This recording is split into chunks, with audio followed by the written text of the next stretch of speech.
Welcome to USA Global TV and Radio, where our mission is to provide education, entertainment, hope, and inspiration.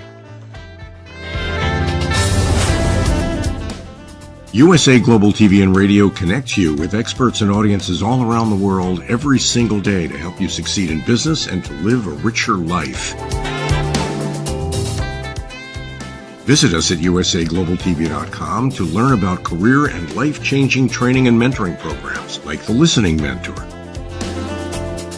Subscribe to our newsletter to stay informed about our special programs and offers.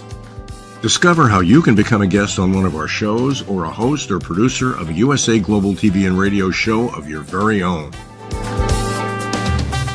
That's USA Global TV and Radio, where the doctor is always in.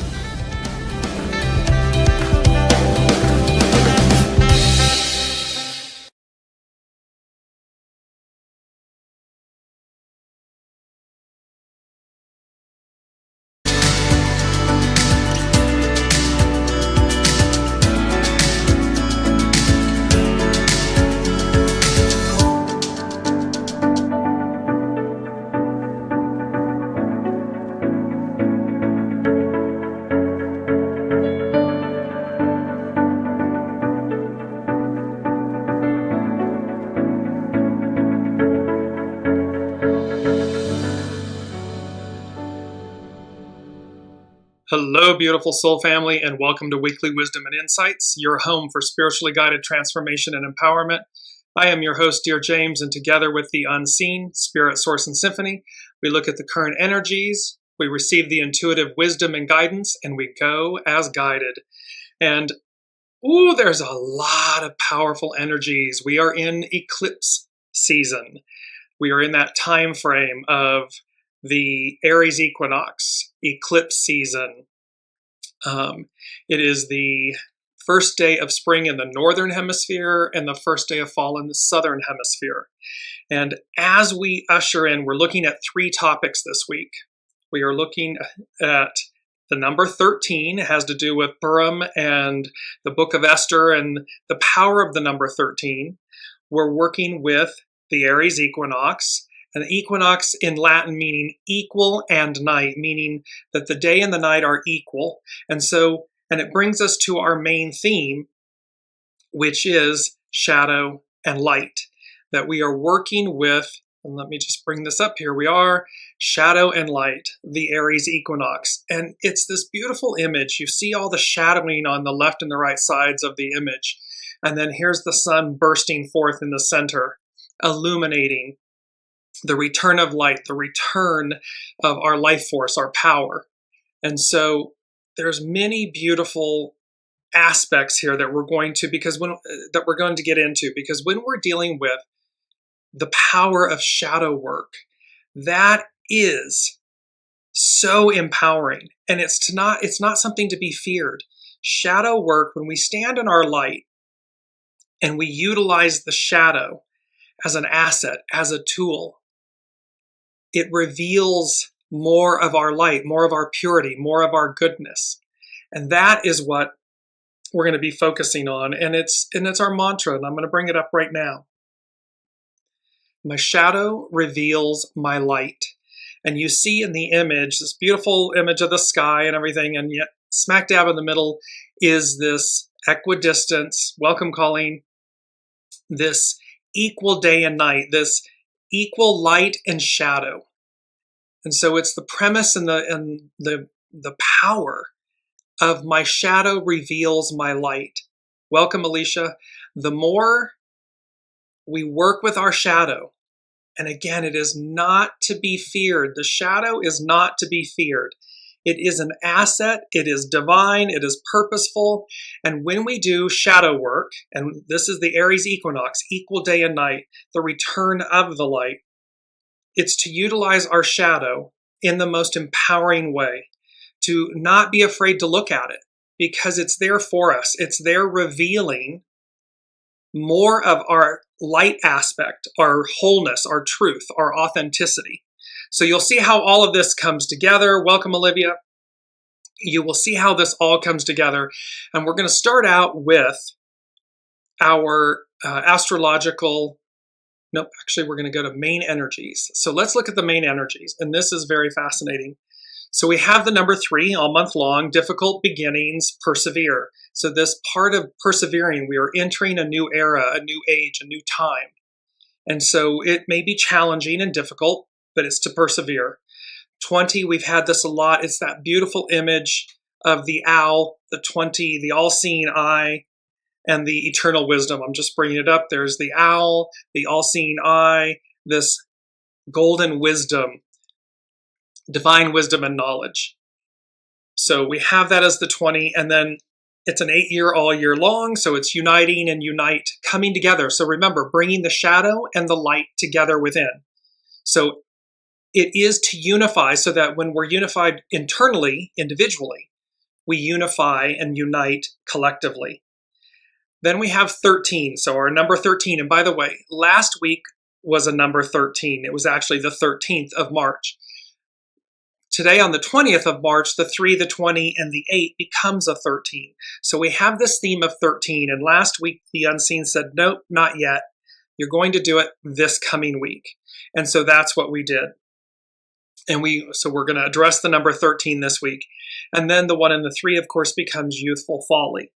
So the interesting thing about the 3, the 20, and the 8 in the I Ching, hexagram 3, hexagram 20, and hexagram 8, they all share the exact same hidden influence. It's 23, split apart, regenerate.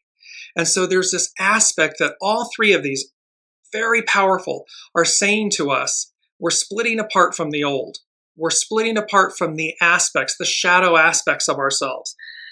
Anything, the masks, the labels, the identities, the relationships, the burdens, the things that we have been unwilling to look at. There's Pluto in Aquarius. We're bringing this up, the underbelly of everything, so that we'll release it. We'll split apart from it. And all 3 of these hexagrams share that hidden influence. And then all 3 of these hexagrams have their underlining cause is empowerment. On hexagram 3, it's the cauldron. We have everything we need, the cauldron, the stew, how we bring everything together, but it's to refine us. In hexagram 20, the underlining cause is great power, invigorate. It's to empower us. It's to invigorate us. It's enthusiasm. It's yes, we can. Yes, I can. In number 8, hexagram 8, its underlining cause is great possessing.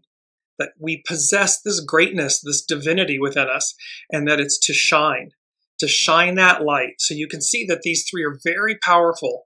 And then with hexagram 13, it's about fellowship, socialize. It's coming to meet, encounter. It's coming to meet our soul self, our divine selves, our maker, our creator. It's seeing our reflection and how we encounter that experience.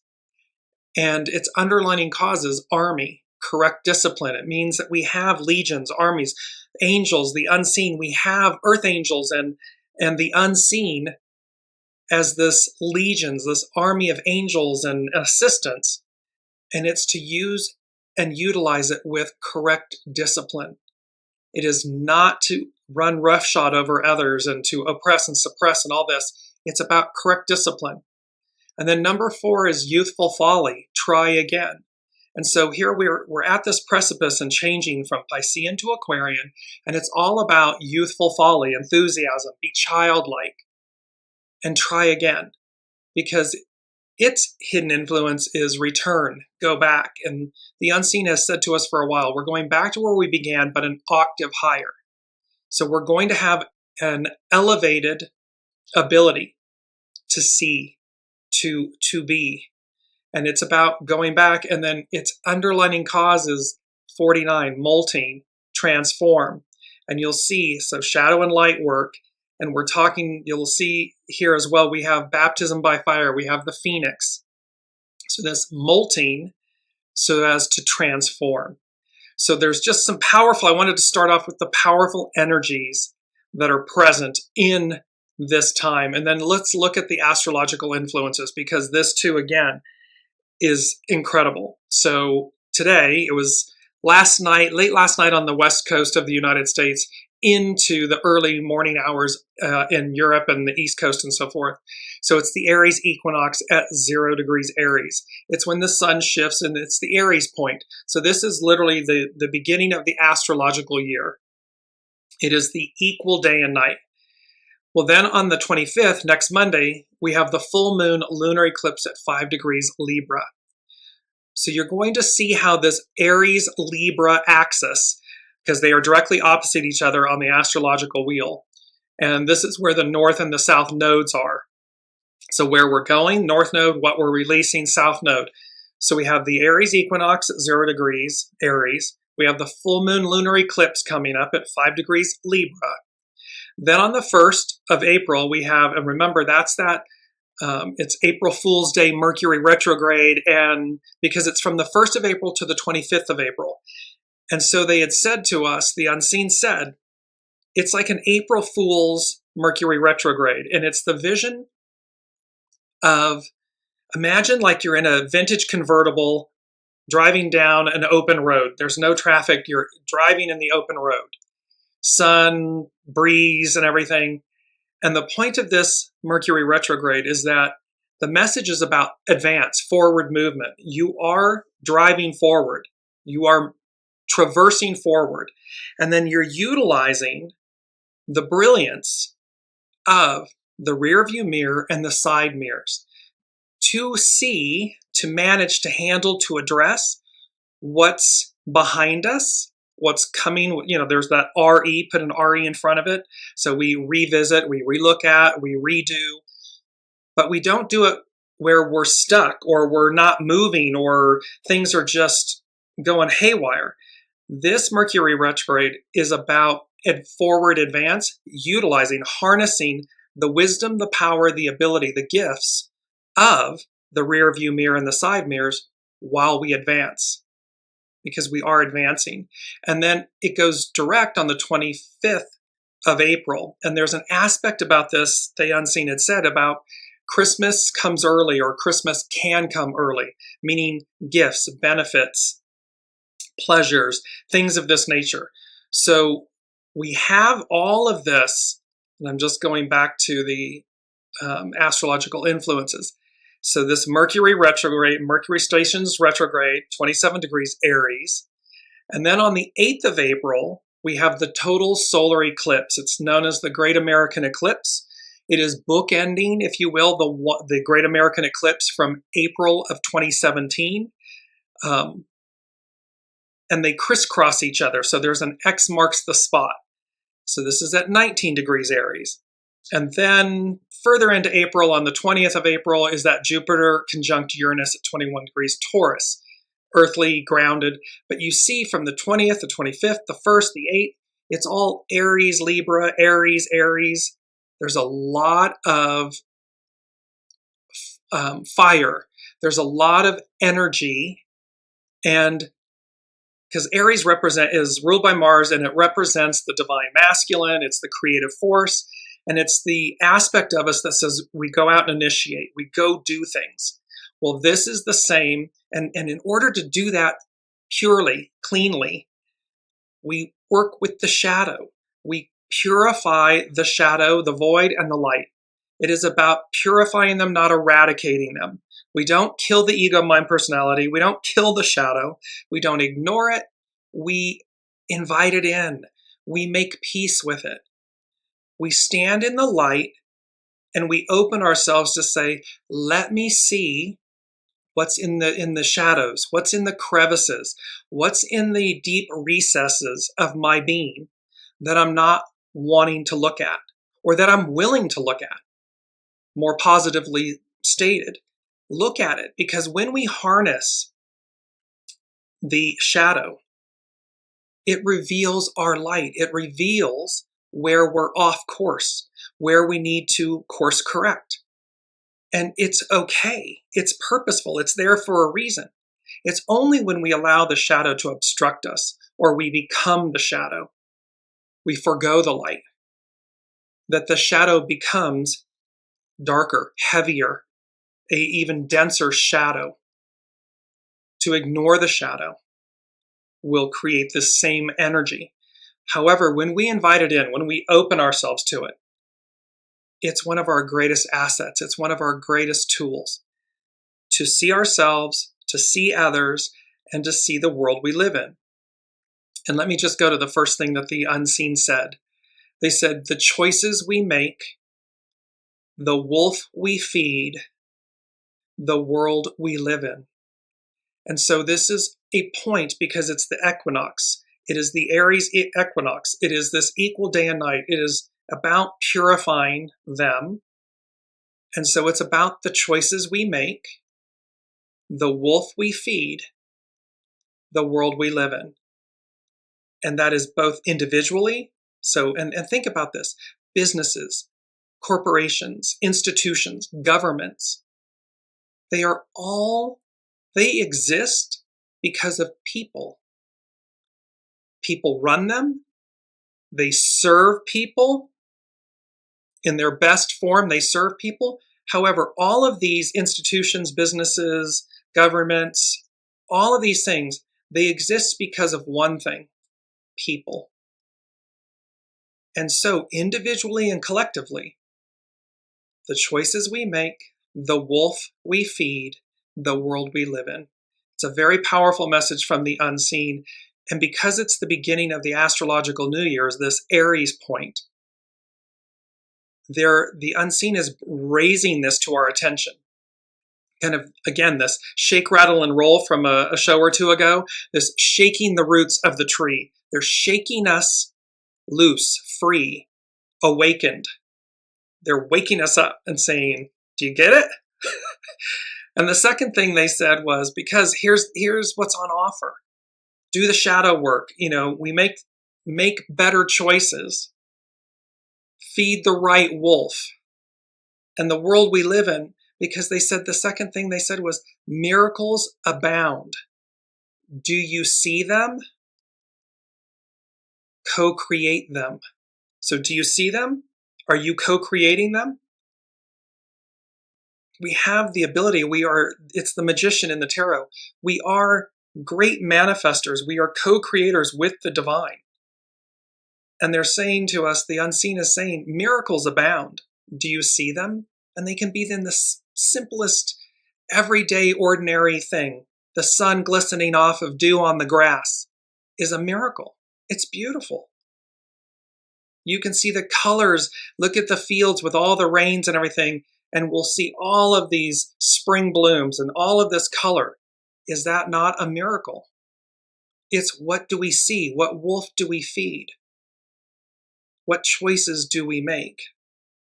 And that dictates and represents the world we live in. So let's move forward. We have so much to cover. And again, just showing, bear in mind, Aries, Libra, justice. So it represents the scales of justice. And it's equality, it's relationships, it's the legal system. Because again, we're moving forward, Aries, the creative force, with correct discipline. Libra, harmony, balance, justice, equality, equal day and night, equinox. There's all of these messages. And again, with our mantra, my shadow reveals my light. So recognize that what's under, because remember, from the void, from the chaos, from the void, let there be light. So the light originates from the void. From the purity of the void is the purity of the light. And this is an exercise, this is a message about harmonizing and purifying the void and the light, the shadow and the light. And it's also, they said, the unseen said, this shadow and light, the Aries Equinox, and an era of transformation. So let's look at why. We're going to go to Chani Nicholas, the astrologer Chani Nicholas at ChaniNicholas.com. And she's just recently redone what she's calling the weekly. These are her weekly musings, if you will. And I found this so incredible and so on point. She says, I am always flooded by the Herculean effort it takes to interpret a half-baked theory that the most traumatized part of me has come up with. It's too tempting to run with. It's too tempting to run with it and construct a narrative where I am the victim, the persecuted, the misunderstood.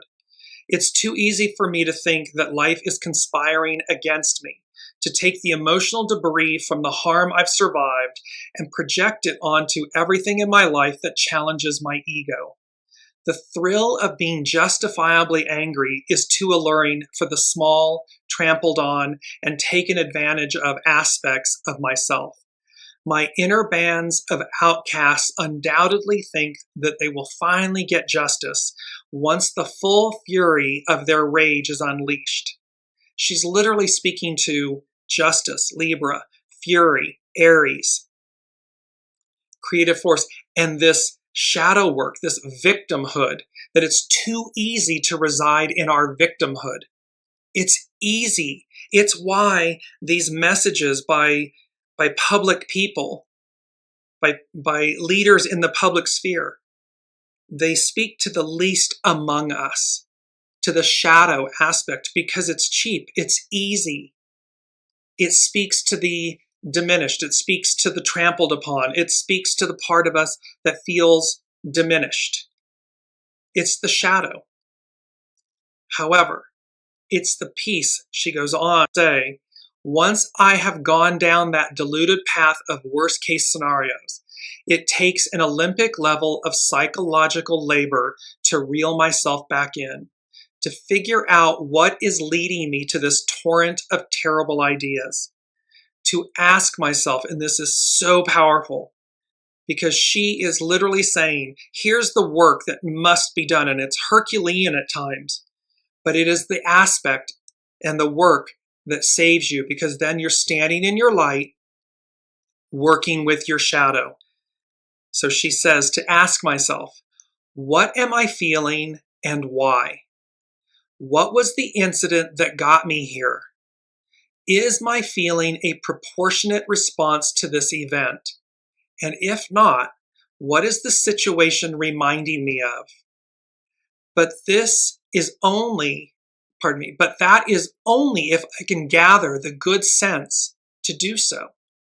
See, this requires more of us to stand in our light and work with the shadow, to not be the victim, to see that everything is happening for us. Requires more of us. To do anything less than that is cheap and easy. It is so cheap and easy. It's the least among us. It is the least conscious among us. And it means that you abdicate your responsibility and your empowerment, your sovereignty. It's cheap and easy. You just throw it over and follow the crowd. And that goes with number 4. Number 4 from the unseen. Monkey, I heard monkey see, monkey do. And they said, beware of monkey see, monkey do. And this phrase, and it's number 4, it's foundational. This monkey see, monkey do, the act of imitation, usually with limited knowledge and or concern for the consequences. So it's to act or to imitate with limited knowledge. We have invested nothing. It's cheap and easy. So we have limited knowledge and or concern for the consequences. We're not invested. We're not thinking about what the outcome is. We're not thinking about how it will affect myself, my family, my community, my business, because it's just cheap and easy. It's lazy. And here, Chani Nicholas, the astrologer, is saying, no, I've got to do the Herculean work. I've got to have the good sense to do so. She goes on to say, it's an exhausting foray into my own shadowlands, but the alternative is so much worse. When I don't do this parsing out, when she doesn't do this work, I end up acting out in situations that are as humiliating as they are antithetical to everything that I say I am and want. When we say we want a better world, when we say we want equanimity and fairness and kindness and peace and a world, well, when we act antithetical to that, it undermines it all. It completely is the opposite of what we're saying we want. Unfortunately, she says, I am not alone in needing to consistently do this work. This is the work each of us must do. And there are too few doing this kind of psychological mining at all. Because it requires the depth of character and ability to see ourselves. Not what someone else is doing, but what we are doing. What are the choices we make, the wolf we feed, the world we live in? She goes on to say, psychiatrist and psychoanalyst Carl Jung termed this part of us our shadow. He taught that understanding the marginalized, maligned, and socially unacceptable aspects of ourselves opens us to the very medicine we need. See, the shadow reveals my light. It is the exact medicine we need because it is revealing the light. In his words, the shadow is the invincible saurian tail that man still drags behind him. Carefully amputated, it becomes the healing serpent of the mysteries. Enter eclipse season. On March 19th, yesterday into today, Aries season arrives, and with it, so does the next eclipse cycle. The ancients believed that an eclipse was caused by a giant dragon, and remember, this is the year of the wood dragon. In Chinese astrology, it's the year of the wood dragon. So a giant dragon that either swallowed the luminary, obscured, or swiped it away with its saurian tail. As the sun ventures through the initiatory fire sign of Aries over the course of the next month, we'll experience two eclipses. A lunar eclipse, full moon. Eclipse is on Monday the 25th, next Monday, and a total solar eclipse, new moon, in Aries on April 8th. Eclipses usually occur in pairs every 6 months. They are moments that speak to the personal and collective shadow work we are in need of doing. We are in need of doing this work. We want a better world. We want a better self. We want a better company, institution, government, business. We've got to do the shadow work. They mirror times of great and swift change. Events that alter the scape of our lives and world or reveal what's hidden. In the tarot, this is like the eclipses are associated with the tower. They're tower moments. Thunder, shock and awe, tower moments. And they don't have to be, tower moments don't have to be negative. They never are. The tower in the tarot, people kind of, repel from it. But again, it's like shadow work. Are we repelling from ourselves? Are we repelling, avoiding, procrastinating, obstructing the growth we need and want? Well, if we want it, there's a tower moment. We want to advance, there's a tower moment. And the tower moment can be simply stepping forward. We can be proactive about it. It does not have to be, hellfire and brimstone and all of a sudden the cosmic 2x4 is coming out and we're being whacked with it. That's because we're reacting. It's reactionary. We're not doing what we're guided to do. So be proactive about this. Eclipses are proactive. It's moving us forward. It's eclipsing things out of our lives so that we have space. We move things in to advance, to renew, to continue. Chani Nicholas goes on to say, they mirror times of great and swift change, events that alter the shape of our lives and world and reveal what's hidden. They also give us a heads up that our conscious, socially celebrated self is most likely about to be swallowed up by our own inner dragons. So any illusions, ego, mind, personality, masks, labels, identities, illusions, stories, and scripts, they get swallowed up. They get eclipsed out. They get eaten by the dragon, the tower. The work of eclipse season is deep and often harrowing, but it's also transformative and ultimately healing. Just before the sun enters Aries on March 18th, Mercury will make a conjunction to the North Node in the same sign. The North Node, where we're going, Mercury, the messenger to the gods, our ego mind, our interpersonal planet, the way we communicate and so forth. So these two are going to conjunct each other in Aries. The North Node is a point in space that tells us where and when eclipses will happen. Thus, it's the point where April 8th's eclipse in Aries will occur. The North Node was thought of as the aforementioned rapacious head of the dragon by the ancients. And because Mercury is a micro-megaphone, when it collides with the North Node, it will announce some of the upcoming themes of that eclipse.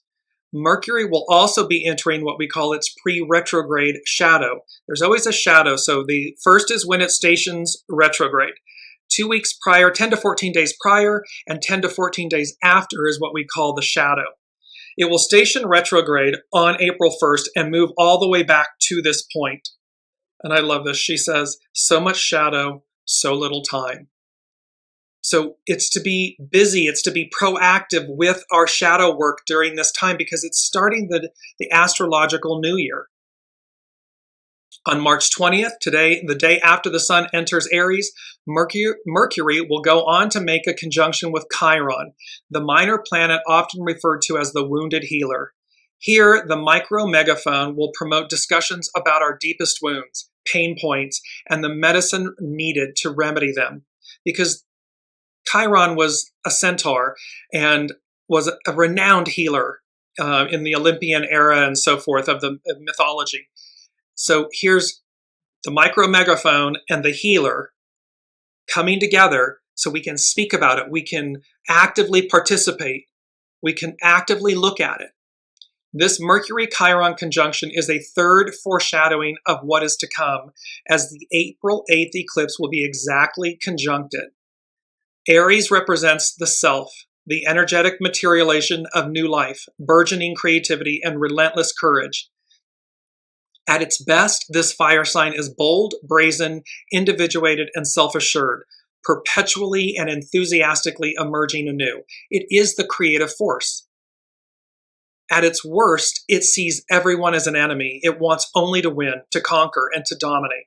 It burns bridges and hope, and it torches all reason and any attempt at reconciliation. This is when the shadow of the ego-mind personality of this Aries, this creative force, divine masculine, becomes so corrupted, so overshadowed, burdened, that it destroys. This eclipse season is here to teach us that we all have the potential to be both sides of the coin. Which wolf are you feeding? To quote Carl Jung again, Chani Nicholas goes on to say, to confront a person with his shadow is to show him his own light. Once one has experienced a few times what it is like to stand judgingly between the opposites, one begins to understand what is meant by the self. Anyone who perceives their shadow and their light simultaneously sees themselves from two sides and thus gets in the middle. See, it's the inner work, the soul self, and the ego-mind personality self. So we get in between so we're able to see, but we do so by standing in the light. Stand in our soul selves and be able to say, oh yes, I can see where I know what I want. I know the goodness that I want and that I am. And I can also see where I've gone astray, my shadow. Now allow me to harness my shadow to reveal my light. She goes on to say, the last eclipse season was in October of 2023, and this one is tied to it. It's the next chapter. It's here to remind us that no one can do this inner work for us, that we can't buy our way into self-awareness and certainly not liberation. It's always an inside job. It is dependent upon the choices we make. The wolf we feed, the world we live in. That once we do engage with our shadows, once we can recognize them and refuse to project them onto imagined persecutors or externalized villains, we can more easily interrupt how they show up systemically. See, she's speaking here to the fact that it's too easy to blame others. It's too easy to diminish and divide and say it's them and they're your problem. There's so many examples of this where, again, leaders, politicians, they all want to divide because it's cheap and easy. Yet, when we stand in our light, we don't look outward to blame others. We look inwardly to resolve our own shadow, our own deficiencies, our own fears, so that we don't project them onto others. We don't demonize others. We don't dehumanize others. We are all children of God, children of the light. And, do unto others as you would have do unto you. It's not hard. It's not hard to be kind to others. It's a choice. It's not hard to lift ourselves up, to do better. We just have to do the works. We just have to be willing to do it. She closes with, I hope and pray that enough of us have learned just how powerful and devastatingly misdirected, unhealed collective shadows can be, and that this knowledge makes us all more dedicated to our personal and shared healing. Because it is both personal and shared. And when we do not do the work to heal our own shadow, when we don't do our shadow work, it is an energy, it is a ripple. And I'm going to bring this up, it's our first quote. Everything in the universe is interacting and exchanging energy in some way. This is by the master. So recognize that when we do our shadow work and we purify, because we are purifying the shadow and the light, it ripples out. It's energetic. It can be felt. And when we don't do that work and we double down on it and quadruple down on it, and it gets louder and worse, that too ripples out. Because everything in the universe is interacting and exchanging energy in some way. Very powerful. Let's move to, I'm just going to touch briefly with astrologer Pam Youngins and her North Point journal. And here's this beautiful photo that she's using by Zoltan Tazi on Unsplash. And she says, the Aries Equinox. The astrological new year begins on Tuesday, March 19th, when the sun enters the first sign of the zodiac. This is also the Aries Equinox, the day when the sun crosses the celestial equator in its journey north, and the inhabitants of planet Earth experience the hours of daylight and darkness as approximately equal. Equinox, equal and night, meaning the night is equal to the day. According to spiritual traditions, an energetic portal opens at the equinox, giving us the opportunity to align more fully with the cosmic flow. See, we have this opportunity at this moment. That's why the unseen is being so loud and present and forceful. One could say Aryan, energetic, creative force, because they're shaking us. They're shaking us loose and shaking us awake to these truths. And this portal, this opening that says, now is the time. So this portal opens at the equinox, giving us the opportunity to align more fully with the cosmic flow. This is evidenced in physical terms by the fact that around the time of the equinox, in both March and September, we are more likely to see the aurora borealis. This effect is due to the tilt of the Earth in relationship to the sun at the time of the equinox, which allows solar wind to more directly enter cracks in the Earth's magnetic field. So the beauty of the aurora borealis and the northern lights and how they ripple, its energy, and it's rippling across. And we see it because it's piercing the magnetic field of Earth. Pam Youngins goes on to say, the eclipse next Monday. Although the lunar eclipse on March 25th is not on the calendar for this week's journal, we will be sensing the impact of the event building throughout the days ahead. Instincts, emotions, and psychic impressions may be more powerful, and we could find ourselves dwelling on the past, especially those situations and relationships that we are now ready to forgive and release. This coincides, so here's the eclipse, here's the Mercury retrograde, we're in the shadow of it. It's all about these things. We're driving forward and we're using the rear view mirror to navigate, to advance. She concludes with the unconscious is coming to the surface to be processed. So the unconscious, the shadow, these things that we have been avoiding or repressed or suppressed and so forth. They are being brought to the surface to be processed, and unexpected events, tower, eclipse, will motivate us to take action. See, they're going to, the whole point of this, of eclipse season, of the equinox, this resetting, an era of transformation.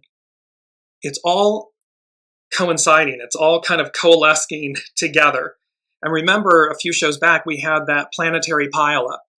So it was all sitting there. It's like ready to rumble. It's ready to go. And then it's like a race when you watch, on television, when you see a huge marathon or something.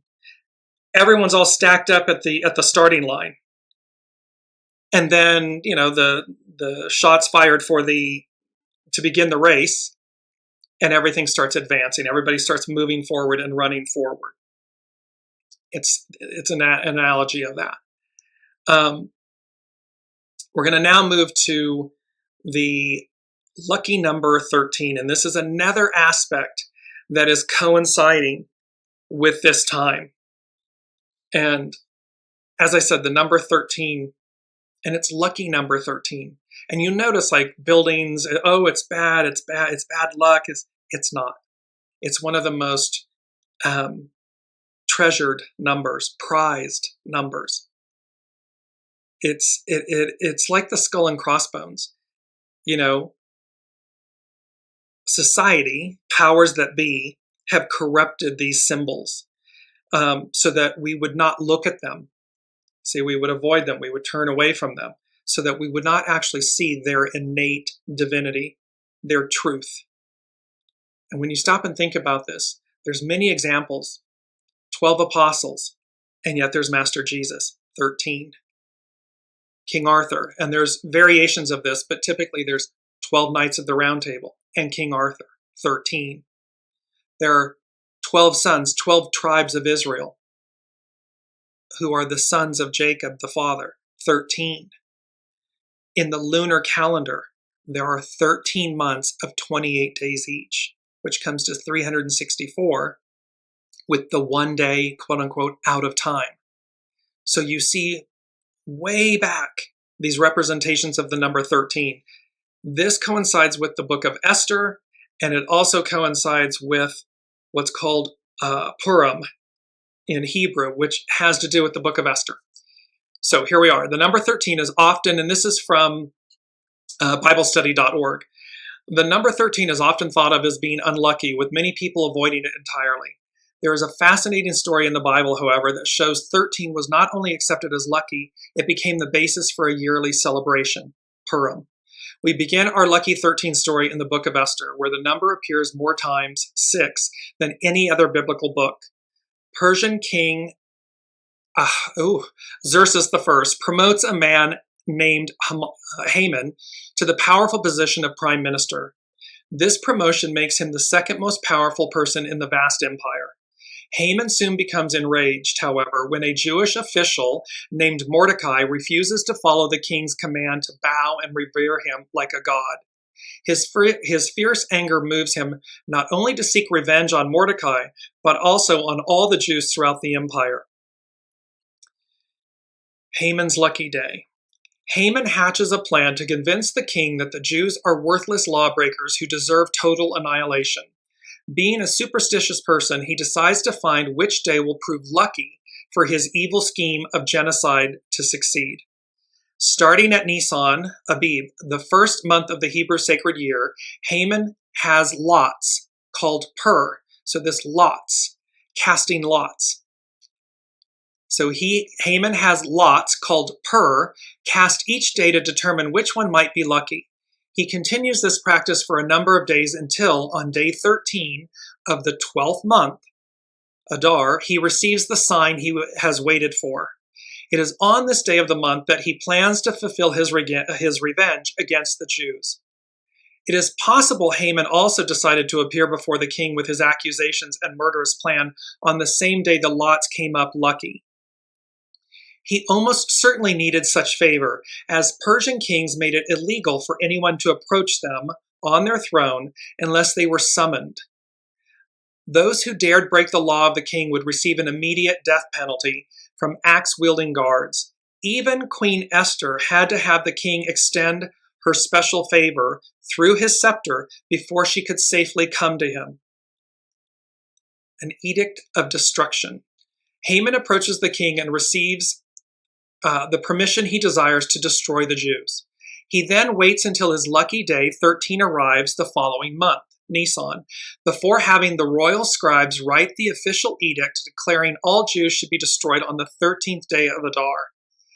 The edict is then immediately sent to Persian officials, with copies posted for all people to see. Haman's edict is unusual and especially brutal. It is not only delivered to those working for the king, it is also posted in several languages, in all 127 provinces for everyone to read. All Jews, including women and children, regardless of age, were to be murdered by the empire's non-Jewish residents. As a further incentive for carrying out this demonic order, anyone who killed a Jew was allowed to take their land, cattle, and any other possessions as spoil. Destined for failure. Haman's luck begins to run out, however, when both Queen Esther and Mordecai, both Jewish, get involved to save their people. Additionally, though not directly recorded in the Bible, God seems to have had a hand in certain perfectly timed events that turned the tide against Haman. Haman is executed less than 2.5 months after recording his edict of death. Queen Esther then quickly arranges for the king to write a new edict. This decree authorizes all Jews to defend themselves on Adar 13 against all those who would do them harm. When the day arrives, even the public officials defend the Jewish people from being slaughtered. A day to remember. The number 13 would ultimately prove lucky for the Jews. They not only were spared destruction, they were able to rid the empire of all those who hated them. Their influence in the empire also grew tremendously, in large measure due to Mordecai replacing Haman as the prime minister. Mordecai is also given control of Haman's vast wealth, which in today's money was worth more than $150 million. Every year, starting at sunset on Adar 13, Jews celebrate their deliverance on Purim. Purim is this Saturday the 23rd into Sunday the 24th. It's right in this equinox time, this renewal, an era of transformation, of restoration. The eclipses are occurring. All of this is bam, bam, bam, bam, stacked up contained within this moment. The holiday's name is the Hebrew plural of the Persian word for lots, pur, which, though initially used to seal their demise, became a reason to celebrate their luck. Now, so keep in mind this lots, pur and lots. And we're going to go to, this comes from Stephen Gola on faithwriters.com. The number 13 is a number of great promise and blessings given by God. The number 13 promise is a twofold promise. It always involves humankind, and it always involves God. It always has seasons, times, and circumstances in which God and man participate. The number 13 does not mean evil, but rather it is a most powerful God-given promise that will change the world forever. Some of the aspects of the promise are: the promise is always initiated by God and destined to change the world forever. Concerning man, to obtain the promise is beyond hope. It's impossible, meaning it's beyond man's control. It is not something that they can bring about. It is brought about by higher hand, the unseen, God. Concerning God, the chosen opportunity to manifest his plan of blessing and change, meaning it is upon God, higher source, the unseen, It's their chosen opportunity to manifest their blessing and change. The number 13 promise always brings excitement, hope, and desperation for the promise to be filled. Desperation because it's outside the control of man to effectuate it. We can align with it. We can, as Esther and Mordecai did, act, but the ultimate deliverance is Source, God. And lastly, the number 13 promise is always presented in the presence of unfavorable circumstances, a death notice, though in time, the circumstances will give way to the birth of the promise, and thereby this reversal, this deliverance from. And so number 3 with the unseen, they said, rising, rise like a phoenix from the ashes, renewal awaits. And with that, number 3, I then heard baptism by fire. So this rising, and it's number 3, so in association with the Trinity, a Mother, Father, God, Holy Spirit, the Father, the Son, the Holy Ghost. This rise and rising, rise like a phoenix from the ashes. See, from the ashes, molten, with the hexagram, this molting, from the ashes, renewal awaits. So again, individually and collectively. Individually, we act. Collectively, we receive, we advance. We do so micro and macro. We do it together in this baptism by fire. And this is from the phrase baptism by fire is from John the Baptist in Matthew 3:11. And it says, I indeed baptize you with water unto repentance, but he that cometh after me is mightier than I, whose shoes I am not worthy to bear. He shall baptize you with the Holy Ghost and with fire. See, that's the Holy Spirit. It's Pentecost. Pardon me, I bet. It's Pentecost. It's where the Holy Spirit, and it's depicted, when you see Pentecost, it's depicted where there's flames above the participants' heads, which means, and it illumined them, it expanded their consciousness and their abilities. And so the unseen is saying to us, rising, rise like a phoenix from the ashes, renewal awaits. And this renewal is baptism by fire. And it descends, it comes from the heavens above, from Source, from God. And there's an attachment, there's an association, is maybe the better correct word, with this number 13 and this casting lots. So let's look at the astrological chart for this Aries Equinox. And when you look just slightly, it's right about 1 o'clock, you'll see on the upper right-hand side of the astrological wheel, you'll see a circle with an X in the middle of it. And that is the lot of fortune. That is the symbol for the lot of fortune.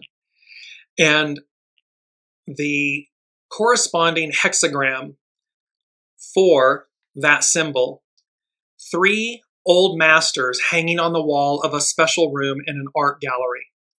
The keynote is the need to return to Source during a confused search for new value in a chaotic society. We're going back to where we began, but an octave higher. It's this return, this need to return to Source during a confused search for new value in a chaotic society. We are releasing the old. We're doing the shadow work of the Piscean patriarchal era. There's Pluto assisting us, bringing up all of the goo, all of the underbelly for us to look at, to bring into the light, to purge. There are always moments which focus our minds on the longing to reground ourselves in the great achievements of the past. The number 3 suggests completeness.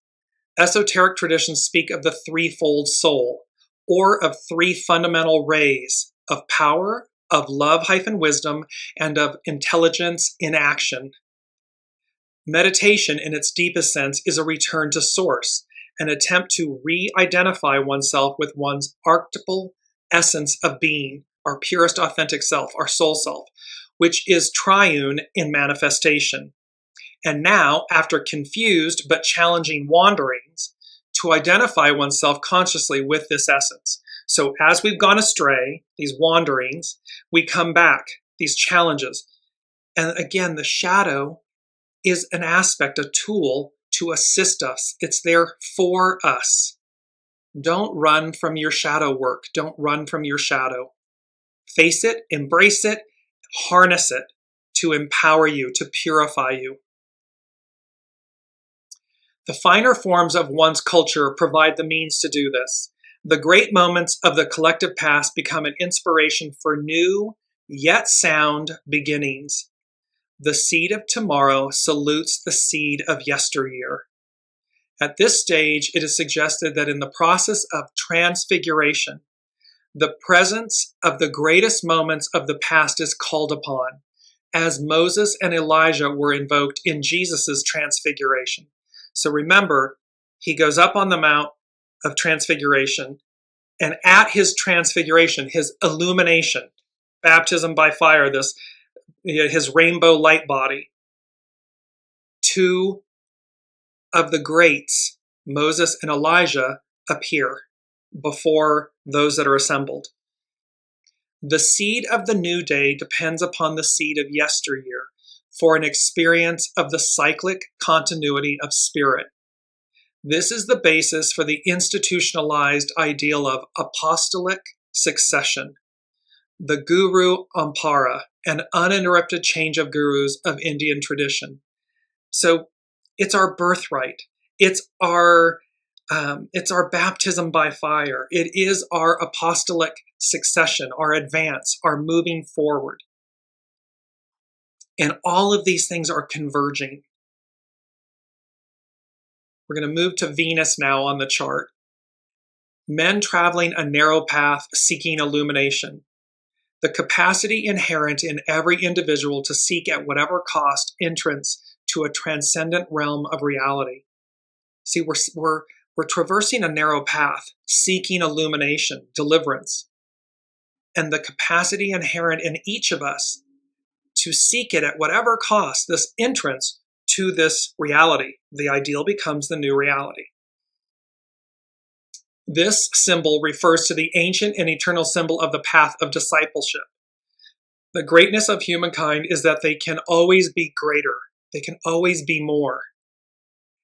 And see, this is where that's speaking to the least among us, because they want us diminished. They want to keep you down. They want to keep you burdened, enslaved, dumb. But we can always, the greatness of humankind is that we can always be greater. We can always be more. And the belief, deeply rooted in their inner nature, that if they fulfill or when they fulfill the necessary conditions, they can find elder brothers and sisters, those who have come before us, the unseen, those in our lives, who have already attained a higher level of consciousness and will transfer their attainment and light to them. The path is always open to the pure in heart, the mentally aware, the conqueror of emotions, shadow work, and the spiritually self-mobilized. So it's always open to the pure of heart, the mentally aware. I'm consciously aware. I'm going as guided. I'm doing so with correct discipline. I conquer my ego, mind, personality, my emotions, my fears, my shadow, and the spiritually self-mobilized. I'm proactive about it. This symbol represents a new level of consciousness. Humankind is always in the making and remaking. They can always go further. They can always reach beyond. But they must take the first step. Pardon me. Someone can show them the path, but they alone must do the walking. Thus the Zen injunction, walk on. So this says to us, it's always an inside job. It is for us to do. No one can do it for us. And it is based upon the choices we make, the wolf we feed, the world we live in. It is the result of that. Last but not least, pardon me, y'all, my throat is acting up here. An ancient sword used in many battles is displayed in a museum. This is Saturn, the great teacher. Through the effectual use of their will, a consecrated person can become a symbol of courage for all those who follow in their footsteps. Willpower is the ultimate spiritual weapon, and its undeviating use is the certification of individual worth. Wherever found, this symbol emphasizes the imperative need to make use of the will in meeting the basic challenges of the inner life as well as outer adversaries. It is about harnessing our willpower in service, ego, mind, personality, willpower in service to soul source connection, thine will, higher will. With this symbol, we see singled out and strongly emphasized the one power in humankind, which is an assurance of victory in the contest generated by social or occult wisdom processes in which they have become an active part. The individual must use willpower, yet it is not really their own once they operate at a spiritual level. See, it's not our will, ego, mind, personality will. It's spiritual will, higher will. It is God's will operating through them, which focuses its thrusts.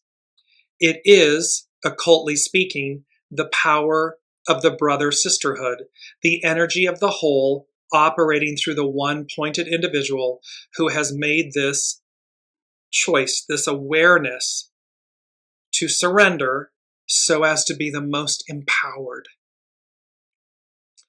The messages here, this is Aries, it's Aries season, the Aries Equinox. It's the ram with the golden fleece.